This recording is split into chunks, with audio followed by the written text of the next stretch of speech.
Ginamit kasi ng anak ko yan, pre. Hindi ko alam kung saan napunta yung plaka niyan, tsaka ORCR niyan. Ngayon, kung may problema tayo, pare, pwede naman natin pag-usapan yan eh. Hindi nga pre, ang problema nga kasi pre, nandito yung buyer kasama ko eh.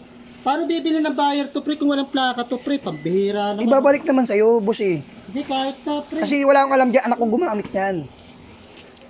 Diba? Problema nga pre, kasama ko yung buyer. Paano nga gagawin natin dito?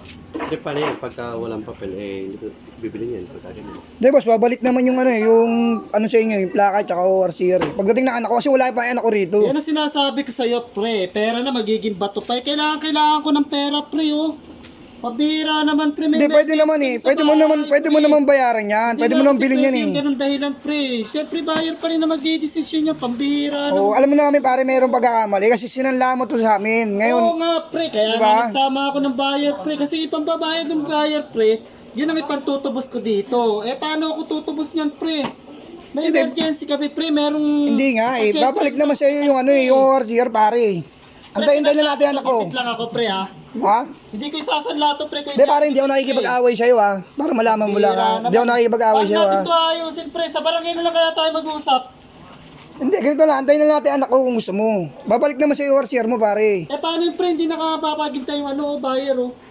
Eh kayo, bahala kayo. Pero sa barangay tayo mag-usap pre. Kung ano sistema Ayaw nyo. ko lang ganyan usapan, napakagulo nyo. Eh wala